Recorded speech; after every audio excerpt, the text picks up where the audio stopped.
Достар сәлем, бізде бүгін видеосыны әдемі жерде түсірдік. Бірінші рет сізге ұнаса лайк басып қойыңыз.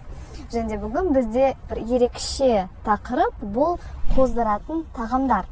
Негізінен мен инстаграмда көптеген тағамдарды қойғанда бірнеше оқырман айтқан: Нил ханым, бөлісіңізші, қандай тамақ жеу керек? Төсек қатынаста мықты болу үшін, қоздыру үшін, әйелге, еркекке қандай тамақ жеу деген сұрақ келді. Сол салада кішкене ақпарат жинап, осы видео сізге шығардым. Енді ең бірінші не білуіңіз керексіз? Әрине, тек сол тағамдарды жесеңіз, бір күшті әсер бермейді. Себебі мына жерде ең басты нәрсе не? Сіздің тамақ жеуіңіз, сіздің питаниеңіз балансированный болу керек. Бұл не деген сөз?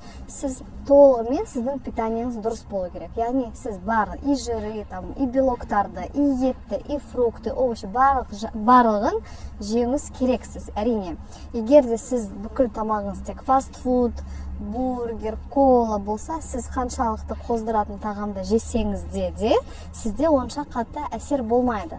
Сол үшін ең бірінші соны реттеңіз. Енді егер де сізде питание дұрыс, бәрі реттелген, денсаулық тарапынан бәрі нормально болса, әрине сіз уже осы мен қазір айтатын қоздыратын тағамдарды жеуге болады. Сонда либидо, яғни төсек қатынасқа қызығушылық сізде көтеріледі. Негізінен мына жерде айта кетейін, питание, тамақ жеу бір өте мықты емдейтін нәрсе. Біздің бір үлкен өмірдік бір маңызы үлкен бір бөлігі, оған көбісі мән бермейді, бірақ та көптеген ауруларды сіз дұрыс тамақ жеу арқылы емдей аласыз. Ал енді қоздыратын тағамдарға келейік. Ең бірінші айтатыным, еркектерге және әйелдерге тамақтары бөлек. Неге? Себебі біздің жаратылысымыз бөлек, біздің гормоналдық біздің жаратылысымыз мүлдем бөлек, сол үшін тамақтарда бөлек әсер етеді. Мысалы, әйелдерді айтсақ, әйелдердің гормоналдық түрде бізді төсек қатынасқа қызықтыру үшін бізді миымыз спокойны болу керек. Егер бізде уайым, реніш, стресс болса, біз ләззат ала алмаймыз. Сол үшін әйел адамға осындай бізді расслабляющий, осындай тамақтарды жеу керек. Оның ішінде ең танымал бұл майсыз балық және де шоколад. Ең кең тараған осы.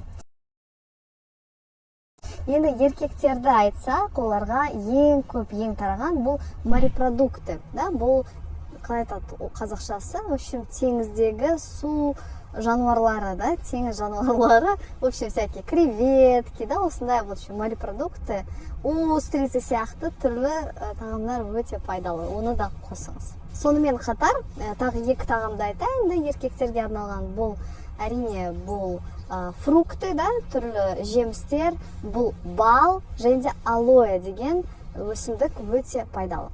Енді қорытындылап айтсақ, егер сіз төсек қатынасты мықты, энергичный болыңыз келсе, әрине тек қана тамақты қарастырмаңыз, ұйқыны қарастырыңыз және де спортты қарастырыңыз. Бұл бәрі режим, себебі сіз қаншалықты питание дұрыс болса да, егер сізде дұрыс ұйқы болмаса, егер сіз спортпен айналмаса, сіз күнделікті тек отырып жұмыс жасасаңыз, өте активный болмасаңыз, жыныс бұлшықеттеріңіз, бүкіл физиология қан айналымы тұрып тұрса, застой, онда әрине сіз төсекте толығымен 100% белсенді бола алмайсыз. Сол үшін осы мәселеге толығымен әр ракурстан қарастырып шешуге бір қадам басыңыз.